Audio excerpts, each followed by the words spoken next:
Have a healthy good morning to all of you. Today we will discuss the part 3 of mole concept. अगर इससे पहले आपने part 1 और part 2 नहीं देखा है then उसको देखिए. The link for part 1 and part 2 is in the description box. You can check the description box and see part 1 and part 2. तभी आप इस पार्ट को देखिए. पार्ट 2 में हमने मोल कंसेप्ट में कंसंट्रेशन टर्म्स को पढ़ा था, उसे ही हम आगे पढ़ेंगे. Now let's start. So the another concentration term is molality. Molality क्या होता है? एक कंसंट्रेशन टर्म होती है, इसको हम स्मॉल m से डिनोट करते हैं.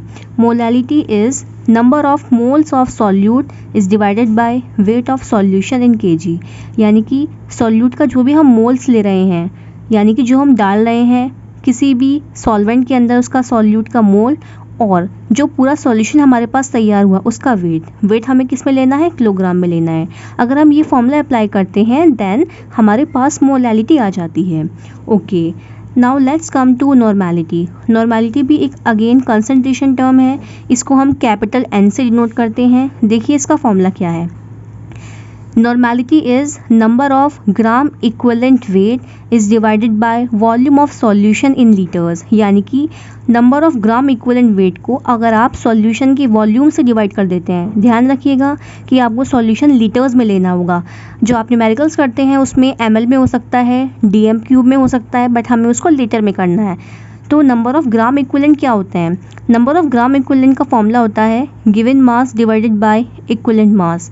यानी कि जो भी आपको मास गिवन हो उसको डिवाइड कर दें इक्विवेलेंट मास से. अब बात करते हैं इक्विवेलेंट मास की. ये इक्विवेलेंट मास क्या होता है? इसका भी एक फॉर्मूला होता है. Equivalent mass is equal to molecular mass divided by n factor. यानी कि जो भी आपको स्पीसीज दी गई है उसका मॉलिकुलर मास यानी कि मोलर मास और डिवाइड कर दें एन फैक्टर से. एन फैक्टर जो होता है ये क्या होता है? एन फैक्टर हमारे 3 टाइप्स में कैटेगराइज किया गया है. First is in the case of acid, in the case of base and in the case of salt. Acid के केस में क्या होता है? एसिड के केस में जितने H+ आइंस हमारे रिलीज हो रहे हैं वो एन फैक्टर है, उसे कहते हैं हम बेसिसिटी. यहाँ थोड़ा सा अपोजिट होता है एसिड और बेस के केस में. बेस के केस में जितने OH- आइंस रिलीज हो रहे हैं वो उसकी एसिडिटी है. In the case of salt, for example NaCl लिया, यहाँ पर जितना भी इस पर चार्ज है, प्लस चार्ज है, माइनस है, तो एक एक चार्ज को देखकर एन फैक्टर 1 है. फॉर एग्जाम्पल हमने एक एसिड लिया HCl. एसिड को अगर हम वाटर में डिसोसिएट करते हैं then it will convert into H+ ion and plus Cl- ion. तो यहाँ पर हमारे पास एक आइन है, इसीलिए एन फैक्टर 1 हो गया है. NaOH क्या है? एक बेस है. यहाँ पर कितने हमारे पास OH- आइंस है? यहाँ पर एक ही हमारे पास है, इसलिए एन फैक्टर भी 1 है. तो एन फैक्टर हम इस तरह से निकालते हैं. इसी तरह से हम ये पूरी नॉर्मैलिटी को सॉल्व करते हैं. Okay, clear. अब हम बात करते हैं दूसरी कंसंट्रेशन टर्म की, यानी कि पार्ट्स पर मिलियन, ppm. मिलियन मतलब यहाँ पर हमें मिलियन से मल्टीप्लाई करना होगा. ppm क्या होता है? इस कंसंट्रेशन टर्म का हम बहुत ज़्यादा छोटी जो क्वांटिटीज़ में होती हैं सब्सटेंसेस उनका यूज़ करते हैं. फॉर एग्जांपल हमें पॉल्यूशन हमारे एटमॉस्फेयर में है, उसका रेट चेंज करना है, चेक करना है उसका रेट कितना है, कितनी क्वांटिटी से पॉल्यूशन बढ़ रहा है, क्योंकि बहुत स्मॉल क्वांटिटीज़ में पॉल्यूटेंट्स होते हैं एयर के अंदर, तो उसके लिए हम ppm यूज़ करते हैं. ये होता है हमारा सॉल्यूट का पार्ट कितना है, सॉल्यूशन का पार्ट कितना है, इनटू 1 मिलियन, दैट इज़ 10⁻⁶. इसी तरह से अगर और ज़्यादा स्मॉल क्वांटिटी है तो हम बिलियन में उसको लेते हैं. सेम फॉर्मूला है, बस हमें क्या करना है, यहाँ पर 1 बिलियन दैट इज़ 10⁹ से इसको मल्टीप्लाई करना है. नाउ लेट्स कम टू ग्राम पर लीटर. ग्राम पर लीटर का एक दूसरा नाम भी है जिसे हम स्ट्रेंथ कहते हैं. कितनी स्ट्रेंथ है सॉल्यूशन की? ग्राम पर लीटर और strength is equal to mass of solute, यानी कि जो सॉल्यूट डाला है उसका वेट कितना है, सॉल्यूशन का वॉल्यूम यानी कि सॉल्यूट और सॉल्वेंट से मिलकर जो सॉल्यूशन बना है उसका वॉल्यूम कितना है. इसी तरह से हमारी यहाँ पर कंसंट्रेशन टर्म खत्म होती है. अब हम बात करते हैं 1 मोल के बारे में. हमने पढ़ा है लेकिन फिर भी हम इसको एक बार और स्टडी कर लेते हैं. 1 मोल क्या होता है, किस किस टर्म में होता है? देखिए 1 मोल को अगर आप STP के टर्म में देखते हैं किसी भी गैस के लिए, तो कोई भी गैस अगर STP पर उसको चेक करें, यानी कि जब टेम्परेचर हमारा 273 केल्विन होगा और प्रेशर 1 atm होगा, तो गैस कितना वॉल्यूम ऑक्यूपाई करेगी? हर एक गैस के लिए है ये 22.4 लीटर इतना ऑक्यूपाई करेगी. 1 मोल में कितने पार्टिकल्स होते हैं? इतने पार्टिकल्स होते हैं, यानी कि एवोगैड्रो नंबर के बराबर होते हैं. ओके, 1 मोल को हम क्या कहते हैं? 1 gram atom of an element. 1 मोल का एक दूसरा नाम भी है, वो क्या है? 1 ग्राम एटम किसी भी एलिमेंट का. अगर किसी भी एलिमेंट का क्वेश्चन में पूछा गया है कि find 1 gram atom of an element, that is we have to find 1 mole. Again इसी तरह से ये दिया गया है 1 ग्राम मॉलिक्यूल ऑफ सब्सटेंस, इसका मतलब भी हमारा मोल होता है। तो इसी तरह से हम मोल को निकालते हैं।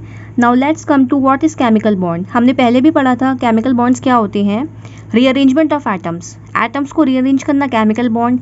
यहाँ पर बॉन्ड की फॉर्म में बताया गया है कि केमिकल बॉन्ड एक्चुअली में क्या होता है, व्हाट इज केमिकल बॉन्ड। अगर आपसे कोई पूछ लेता है then we have to answer old bond broken new bonds form, यानी कि जब ओल्ड बॉन्ड पुराने बॉन्ड टूट जाएंगे। बॉन्ड क्या होता है, बॉन्ड कुछ नहीं होता, एक तरह का फोर्स ऑफ अट्रैक्शन होता है जो मॉलिक्यूल्स और एटम्स के बीच में होता है। It is a type of interaction, bond is nothing, it is a type of interaction. Okay, जब पुराने बॉन्ड टूट जाते हैं और नए बॉन्ड बनते हैं तो उसे ही हम केमिकल बॉन्ड कहते हैं। फॉर एग्जाम्पल हमारे पास एक कंपाउंड है या मॉलिक्यूल है ए, ये ब्रेक हुआ, प्लस बी ये ब्रेक हुआ, इससे हमारे पास एक नया मॉलिक्यूल या कंपाउंड या प्रोडक्ट फॉर्म हुआ AB। तो यहाँ पर ओल्ड बॉन्ड्स ब्रेक हुए, न्यू बॉन्ड्स बने, इसे ही हम केमिकल बॉन्ड कहते हैं। Now what is meaning of stoichiometry. Stoichiometry क्या होती है, किसी भी केमिकल रिएक्शन में जो बैलेंस केमिकल इक्वेशन होगी, यहाँ पर जो भी आप नंबर्स रिटन में देखते हैं इसे ही हम स्टोइकियोमेट्री कहते हैं। इन्हें कहते हैं हम स्टोइकियोमेट्रिक कोएफिशिएंट। बेसिकली ये क्या होते हैं, ये नंबर ऑफ मोल्स को बताते हैं कि 1 मोल N2 का है, 3 मोल्स H2 के हैं and 2 moles of NH3। But इनको हम क्या कहते हैं, स्टोइकियोमेट्रिक कोएफिशिएंट। स्टोइकियोमेट्री होती क्या है, recipe of chemical reaction. For example खाने को बनाने के लिए सबसे पहले हमें पता होनी चाहिए कि उसकी रेसिपी क्या है। इसी तरह से किसी भी एक बैलेंस केमिकल इक्वेशन को लिखने के लिए हमें उसकी रेसिपी दैट इज उसकी स्टोइकियोमेट्री का पता होना बहुत ज़्यादा ज़रूरी है। ओके, यहाँ पर मैंने एटम के बारे में लिखा हुआ होगा, एटम सब जानते हैं बट फिर भी मैंने इसको लिखा है, क्या है, smallest particle but further divisible. Dalton के अकॉर्डिंग ये क्या था, एक स्मॉलेस्ट पार्टिकल था लेकिन इनडिविजिबल था। बट आगे थ्योरीज जो आई उन्होंने कहा atom is divisible into electron, proton, neutron, these are the subatomic particles of atom. Okay, ये एटम के सब एटॉमिक पार्टिकल्स हैं, यानी कि अगर आप एटम को ब्रेक करते हैं तो एटम के अंदर आपको ये तीनों चीज़ें मिल जाती हैं। इलेक्ट्रॉन जो होता है हमारा ये नेगेटिवली चार्ज होता है, प्रोटॉन पॉजिटिवली चार्ज होता है और न्यूट्रॉन जो होते हैं दे आर न्यूट्रल, ये न्यूट्रल होते हैं। अब हम बात करते हैं मॉलिक्यूल्स के बारे में कि मॉलिक्यूल्स क्या होते हैं। वैसे जब हमारे बहुत सारे एटम्स जुड़ जाते हैं तो मॉलिक्यूल बन जाता है, बट हमें यहाँ थोड़ा सा एक्सप्लेन करना होगा कि मॉलिक्यूल होता क्या है। देखिए, जब सेम काइंड्स ऑफ एटम्स जुड़ जाते हैं, यानी कि एक से एटम्स जैसे कि हाइड्रोजन जुड़े तो एक H2 का मॉलिक्यूल बना, तो इसे हम क्या कहेंगे, इसे हम कहेंगे molecule of element.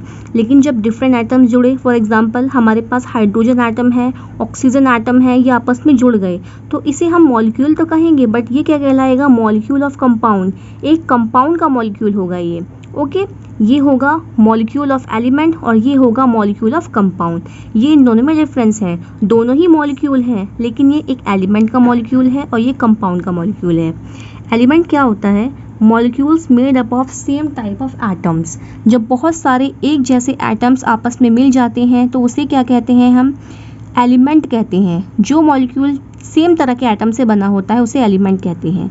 Collectively called elements, जैसे कि यहाँ पर हमारे सारी हाइड्रोजन के सारे एलिमेंट आपस में जुड़ गए हैं। एक हाइड्रोजन का एलिमेंट, दूसरा हाइड्रोजन का एलिमेंट, तीसरा हाइड्रोजन का एलिमेंट, तो ये आपस में जुड़े, यानी कि मॉलिक्यूल्स जुड़े आपस में तो क्या बन गई, हाइड्रोजन गैस बन गई।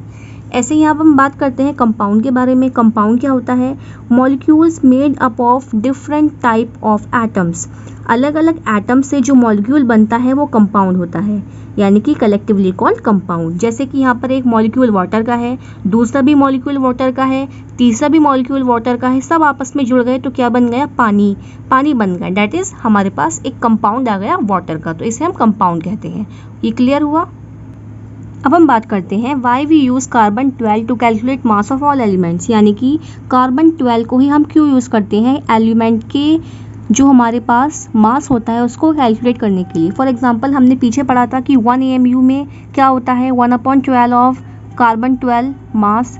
कार्बन को हम क्यों लेते हैं, इस क्वेश्चन में हमें ये पूछा गया। ये बहुत ही इंपॉर्टेंट क्वेश्चन है, ये हमें जनरली पता नहीं होता but it is very important. यानी कि कार्बन 12 को हम क्यों यूज़ करते हैं, देखिए कार्बन 12 को ही क्यों यूज़ करते हैं, और भी तो हमारे पास एटम्स है, हाइड्रोजन है, लिथियम है, बोरोन है, बट हम कार्बन 12 को ही क्यों यूज़ करते हैं, दूसरे एलिमेंट के मास को निकालने के लिए। पहला पॉइंट है ये अबंडेंस है, क्वांटिटी में बहुत है, हमारी अर्थ पर ही बहुत ज़्यादा है, हमारी बॉडी भी कार्बन से बनी हुई है, हमारी अर्थ पर ही अबंडेंट क्वांटिटी में है। दूसरा, ये ज़्यादा रिएक्टिव नहीं है, यानी कि ज़्यादा किसी से रिएक्ट नहीं करेगा ये। दूसरा, ये कम रिएक्टिव भी नहीं है, इट मीन्स ये मॉडरेटली रिएक्टिव है, ना कम रिएक्टिव है ना ज़्यादा रिएक्टिव है। इसके आइसोटॉप्स भी नहीं है। आइसोटॉप्स क्या होते हैं? बहन भाई, यानी कि जैसे कि हम कह सकते हैं इसके कोई भी बहन भाई नहीं है इसका, यानी कि आइसोटॉप्स वो होते हैं ऐसे एटम्स जिनका एटॉमिक नंबर तो सेम होगा बट एटॉमिक मास उनका डिफरेंट होगा, वो हमारे आइसोटॉप्स होते हैं। अब हम बात करते हैं atomic mass of common elements. ये कुछ कॉमन एलिमेंट्स हैं जिनके एटॉमिक मास को हमें लर्न करना बहुत ज़रूरी है, क्योंकि अगर हमें ये लर्न होंगे तो हम न्यूमेरिकल्स में ईजिली इनको लिख देंगे।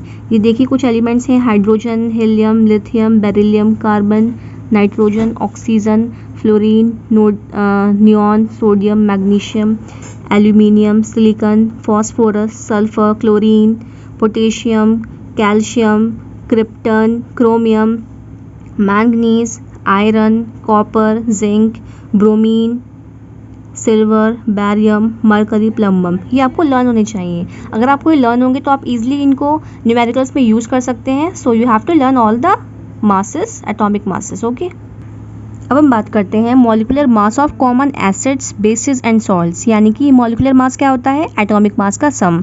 तो ये कुछ हमारे पास कॉमन एसिड्स हैं, बेसिस हैं, सॉल्ट्स हैं जिनका हम न्यूमेरिकल में मोस्टली यूज़ करते हैं, तो इनका हमें याद होना चाहिए। अगर हमें इनका लर्न होगा ईजिली तो हम उनको न्यूमेरिकल में ईजिली रख देंगे, क्विकली हमारे न्यूमेरिकल सॉल्व हो जाएंगे। यहाँ पर कुछ आपको एसिड्स दिए गए हैं, कुछ बेसिस दिए गए हैं और यहाँ पर कुछ सॉल्ट हैं, तो इन सबको आपको लर्न होना चाहिए। I hope you like the video. और अब यहाँ पर हमारा मोल कॉन्सेप्ट चैप्टर पूरा फिनिश होता है। हमने इसका part 1, part 2, part 3 full explain किया है विद शॉर्ट नोट्स के साथ। ये चैप्टर हमारे लिए बहुत इंपॉर्टेंट है, 11th के पॉइंट ऑफ व्यू से तो है बट स्पेशली फॉर नीट। और ये जो नोट्स बनाए गए हैं ये आपके 11th में भी और आपकी नीट एग्ज़ाम के लिए, दोनों के लिए बहुत ज़्यादा इफ़ेक्टिव है। अगर आपको इनके नोट्स डाउनलोड करने हैं you can check the description box, download the notes. Okay, thank you, have a nice day. Okay.